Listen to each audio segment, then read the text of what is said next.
Man rabbuka? Jawab aja Gufron. Jawab aja Gufron. Man rabbuka, siapa Tuhanmu? Jawab saja Gufron. Ya Allah ya Rabb. Man rabbuka, ya Tuhannya Gufron teman-teman. Man rabbuka, siapa Tuhanmu? Gufron jawabannya. Ya, siapa Tuhanmu? Gufron. Mampu, yang mau mentirakati, yang mau mentawajuhi kita semuanya. Bahkan beliau sanggup untuk menjadi penjaga gawang neraka kita. Saya sudah nggak bisa komen apa-apa lagi ya teman-teman. Saya nggak tahu harus mau bilang apa lagi. Oh, nggak ngaji ini. Celeng berarti Wahabi mereka. Bismillahirrahmanirrahim. Assalamualaikum teman-teman. Di Indonesia ini nggak kelar-kelar ya masalah orang yang dianggap keramat, dianggap hebat, ya, dianggap sakti, bahkan dia dianggap wali Allah. Padahal dia adalah orang yang sangat-sangat jauh dari syariat Islam, sangat jauh dari kebenaran dan sangat jauh dari tuntunan Nabi Muhammad SAW. Bahkan ya kalau kita perhatikan si Gufron ini ya, si Gufron yang diakui sebagai kiai, dipanggil Buya, dipanggil Mama atau apalah itu ya. Yang jelas di sini Mama Gufron sudah sangat-sangat jauh mempermainkan syariat Islam. Ya. Kalau dia mengaku agama lain, ya selain Islam, maka silakan saja, ya. Sesuka hati dia ya, mengaku mau bertemu dewa kayak atau dewi atau apalah itu ya, Tuhan atau apa yang Anda maksudkan. Tetapi kalau Anda mengaku sebagai umat Nabi Muhammad SAW, mengaku berkeramat, ya, bahkan dia mengaku memiliki 500 kitab katanya, mengarang 500 kitab atau apalah itu ya. Dan yang super aneh, ada yang percaya teman-teman, ya, ada yang mempercayai, ya. Bahkan orang-orang di sekitar dia mau melayani dia. Na'udzubillahi min dzalik. Ada apa? Gitu, ya. Ada kepentingan apa kalian itu? Sampai-sampai orang seperti Gufron ini kalian percaya? Orang model seperti ini ya dijadikan tokoh, ya. Kiai haji katanya. Allahu Akbar. Saya sebagai muslim justru sangat sedih, miris melihat umat Islam di Indonesia ini banyak yang percaya kepada hal-hal seperti ini. Saiful Karim banyak pengikutnya, Panji Gumilang banyak pengikutnya, ya. Weldo juga banyak pengikutnya. Dan sebagian besar orang-orang yang aneh nyeleneh seperti ini malah memiliki pengikut yang super banyak. Oh, kalah teman-teman orang-orang yang lulusan Mekah Madinah, ya. Ustaz Syafiq Riza Basalamah misal dimusuhi karena apa? Tidak sesuai dengan hawa nafsu mereka. Ustaz Firanda tidak sesuai dengan hawa nafsu mereka, dimusuhi. Ustaz Khalid, ya, semua ustaz-ustaz yang berpaham salafi, lulusan Madinah, lulusan Mekah, enggak masuk pada mereka. Yang masuk siapa? Gufron. Entah Gufron itu mau mengaku Tuhan ya, mengaku Nabi, bertemu dengan Nabi, bertemu malaikat Jibril. Aduh, ada yang mempercayainya. Dan na'udzubillahnya, yang mempercayainya pasti kalian tahu ya, bukan dari golongan Muhammadiyah, bukan golongan dari Al-Irsyad, bukan golongan dari Persis, bukan golongan dari Salafi. Lalu dari golongan mana? Tentu kalian sudah tahu. Untuk hal ini saya nggak perlu sebutin ya. Saya sudah yakin Anda semua ini yang menyimak video ini orang-orang yang cerdas, memiliki intelektual tinggi. Jadi tanpa saya sebutkan pun kalian sudah tahu pengikutnya ini dari golongan mana. Saya punya satu video yang dimana ada pengakuan dari murid ya. Mungkin ini adalah muridnya Gufron, yang kemana-mana dia membrandingkan Gufron itu seolah-olah orang yang telah mendapatkan pangkat dari Allah Subhanahu wa Ta'ala yang sangat tinggi. Coba kita simak. Masya Allah, Indonesia masih punya ulama yang peduli dengan kita yang jauh seperti ini. Punya ulama katanya, ya, punya ulama. Emang di branding ya teman-teman. Gufron ini di branding oleh ini, mungkin muridnya ya atau apalah ini ya. Karena kalau acara Gufron selalu pasti dia hadir. Karena jadi seolah-olah dia tuh kayak membranding Gufron. Dan kayak apa ya bahasa kita, seolah-olah tangan kanannya seperti itu. Mohon maaf. Hanya dengan acara mendadak seperti begini beliau berkenan hadir. Beliau beberapa kali menerima tawaran dari negeri Libanon. Libanon. Ngapain? Tawaran apa? Menerima tawaran dari negeri Jordan untuk pindah ke Jordan. Mau ngapain di Jordan? Kenapa nggak pindah gitu kan? Kira-kira kalau Abuya pindah ke Jordan boleh? Boleh. Sudah boleh. Tidak ada lagi orang tua kita di Indonesia ini.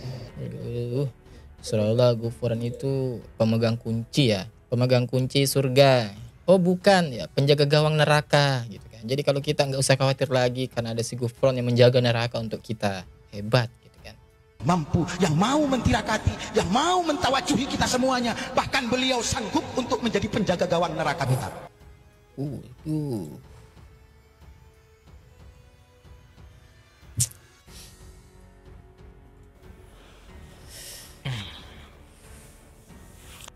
Saya sudah nggak bisa komen apa-apa lagi ya teman-teman. Saya nggak tahu harus mau bilang apa lagi seperti ini. Kalau kita mati nanti ditanya oleh Munkar Nakir, man rabbuka, jawab Man rabbuka. Nah ini yang saya maksud teman-teman. Ketika ditanya malaikat Munkar dan Nakir, man rabbuka, ya jawab apa? Kita coba lihat. man rabbuka, jawab aja Gufron. Jawab aja Gufron. Man rabbuka, siapa Tuhanmu? Jawab saja Gufron gitu. Ya Allah ya Rabb. Man rabbuka, ya Tuhannya Gufron teman-teman. Man rabbuka, siapa Tuhanmu? Gufron jawabannya. Ya, siapa Tuhanmu? Gufron. Ya ini kan sama saja mengajarkan kita kesyirikan ya. Mengajak orang sesat rame-rame ini namanya. Siapa Tuhanmu? Gufron. Ya Allah. Bahkan dia sampai berani mengatakan ya, kalau ditanya nanti di alam kubur, man rabbuka, jawab saja Gufron. Innalillah. Dengan santainya berkata seperti itu. Ini kan namanya mengajari kesyirikan ya. Dia mau meniru kisah-kisah halu yang diceritakan oleh para habaib yang katanya Syekh Abdul Qadir Al-Jailaini juga pernah disebut namanya ketika ditanya man rabbuka. Man rabbuka Abdul Qadir Jailani. Man nabiyuka Abdul Qadir Jailani. Begitu katanya teman-teman. Sedangkan Nabi Muhammad SAW saja tidak seperti itu ajarannya ya. Tidak pernah beliau berkata seperti itu. Padahal kurang soleh apa coba beliau? Kurang taat apa coba beliau? Kurang takwa apa coba beliau? Coba kita berpikir deh. Kurang soleh apa coba beliau? Sampai-sampai beliau kalau sholat malam itu bengkak kaki beliau karena saking luar biasanya ibadah beliau kepada Allah. Tapi tidak pernah satu kata pun kita mendengar dari lisan mulia beliau mengucapkan ucapan seperti Gufron dan kawan-kawannya. Ini tiba-tiba muncul suatu kitab ya, suatu cerita yang halus sedemikian rupa. Dan ini Syekh Abdul Qadir Jailani ya, bukan satu-satunya. Ada juga kisah lain, yaitu kisah salah satu habaib katanya ya. Pokoknya kalau sudah mati, jawab saja, man rabbuka, Habib Fulan. Man nabiyuka, Habib Fulan. Saya lupa ya namanya Habib siapa ya, tapi pernah saya mendengar itu. Na'udzubillah. Dan ada yang percaya, ngelus dada saya. Dan sekarang orang seperti Gufron yang di branding seperti itu. Coba kita simak videonya. Matur kepada Allah Subhanahu wa taala, gimana nih ya Allah? Orang Winong meninggal, ditanya man rabbuka, jawabnya Gufron. Ya. Oh. Ya sudah kalau begitu cari itu Gufron. Waduh, disuruh cari tuh Gufron. Ya. Abuya Mama Armin ditanya, jawabnya siapa? Syekh Asnawi. Syekh Asnawi. Kok ada ya orang seperti ini? Oh ya Allah ya Rabb. Kok ada gitu? Dan yang anehnya ada begitu banyak yang mendengarnya, pengikutnya. Astagfirullah. Asnawi ditanya, Syekh Abdul Karim. Syekh Abdul Karim ditanya, Syekh Ahmad Khotib. Terus sampai kepada Syekh Abdul Qadir Jailani. Terus sampai kepada Sayyidina Ali. Sampai Sayyidina Ali. Waduh. Gak tahu saya mau komentar apa ya. Gak tahu. Indonesia ini gimana? Ini orang seperti ini nih. Ini juga muridnya ini mungkin ya. Berpidato di depan banyak orang. Ya. Jualan surga dan neraka teman-teman. Karena itu yang paling laku di Indonesia. Allah. Bukan dengan Quran, hadis sekarang ya. Tetapi Mama Gufron. Ya. Habib Fulan. Intinya dengan salah satu sosok saja ya di antara mereka ya. Betul-betul pembodohan umat. Ini kalau ada di zaman Umar bin Khattab, gak kebayang jadi apa ini orang ini teman-teman. Kok sampai hati berpidato seperti ini? Abu Bakar saja tidak pernah berpidato seperti ini. Umar, Utsman, Ali, gak ada yang berpidato seperti ini. Man rabbuka, Umar bin Khattab. Man nabiyuka, Umar bin Khattab. Gak ada teman-teman. Wa ma kitabuka, Imam Syafi'i, Imam Malik, Imam Hanafi, Hambali, gak ada. Keempat imam mazhab gak ada yang mengajarkan seperti ini. Oh mereka itu ketika ditanya orang-orang seperti ini ya. Ketika ditanya, mereka ditanya ya. Apa mazhabmu? Syafi'i. Pernah gak ada ceritanya Imam Syafi'i mengatakan man rabbuka? Ya, Imam Syafi'i. Ada gak yang seperti itu? Man nabiyuka? Imam Syafi'i. Ada gak yang seperti itu? Ya. Di kitab-kitab Imam Syafi'i. Ya. Pengikut Imam Syafi'i. Murid-muridnya. Gak ada teman-teman. Ya. Mengaku bermazhab kepada Imam Syafi'i. Tetapi pahamnya seperti ini. Oh kita cuma ngambil fikihnya ke Imam Syafi'i ya, karena Imam Syafi'i mengakui Allah itu di atas. Jadi kalau kita perkara akidah ya, kita nggak ngambil Imam Syafi'i, kita ambil Asy'ari.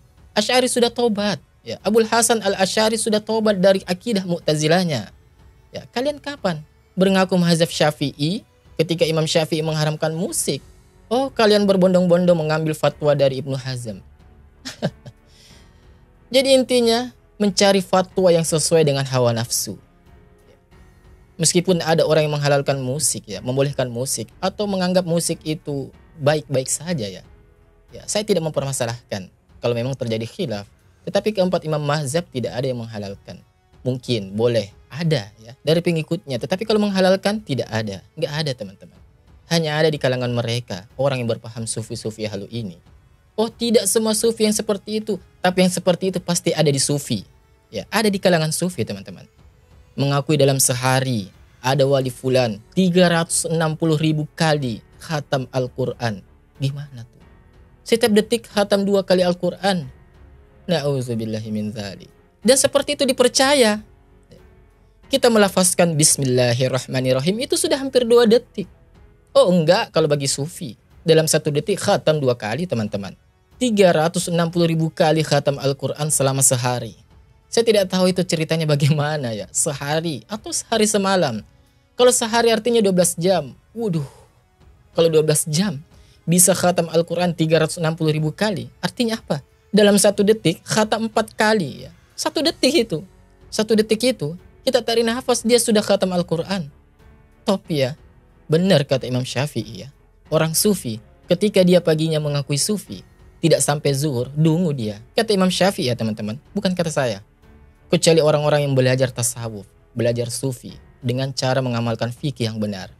Tetapi kalau dia tidak mengamalkan fikih, halu dia. Ya jadinya seperti ini. Man rabbuka gufron, man nabiyuka gufron. Nggak tahu ya, menurut kalian ini sudah menista agama atau enggak nih? Coba komen di bawah ya teman-teman. Oh nggak ngaji ini, celeng berarti Wahabi mereka. Apakah ada yang percaya di antara kalian? Apa ada yang percaya sama gufron? Pasti ada yang percaya. Yang benci saya pasti percaya. Karena apa? Mereka ingin menjatuhkan saya dari apa yang saya argumenkan. Mau sampai kapan wahai bangsaku? Mau sampai kapan kalian menerapkan faham-faham seperti ini dalam kehidupan kalian? Ketika ada orang yang mengajak untuk kembali, yuk kembali kepada sunnah, yuk kembali kepada Al-Quran dan sunnah. Oh nggak mau mereka. Wah tekstual baca Al-Quran dan sunnah. Tekstual. Oh kalau mereka nggak tekstual teman-teman. Takwil istiwa, istauna, penglihatan. Oh enggak, Allah nggak melihat teman-teman. Karena apa? Allah nggak punya mata seperti manusia. Allah maha mendengar. Oh Allah nggak mendengar teman-teman. Karena nggak punya kuping seperti manusia. Allah mencintai. Oh enggak, Allah enggak punya hati seperti manusia. Begitu. Na'udzubillahi min dzalik. Ketika kita menyatakan Allah punya penglihatan, Allah punya pendengaran, Allah punya rasa. Oh enggak, mereka enggak mau menerima teman-teman. Takwil, enggak terima. Pokoknya berbagai macam ayat dalam Al-Quran mereka tolak. Karena enggak sesuai dengan akal. Enggak sesuai dengan akal. Kalau kepada gufron, akalnya enggak dipakai. Ini gufron ini ya. Gufron jatuhnya sudah menista agama. Kira-kira ada nggak yang berani menindak ini? Ya, MUI, MUI berani nggak menindak gufron? Ya, ini pertanyaan saya. Mau sampai kapan gufron ini mau didiamkan? Kelakuan seperti ini mau sampai kapan didiamkan oleh orang-orang yang katanya intelektual di dalam MUI? Mau sampai kapan? Itu pertanyaan saya.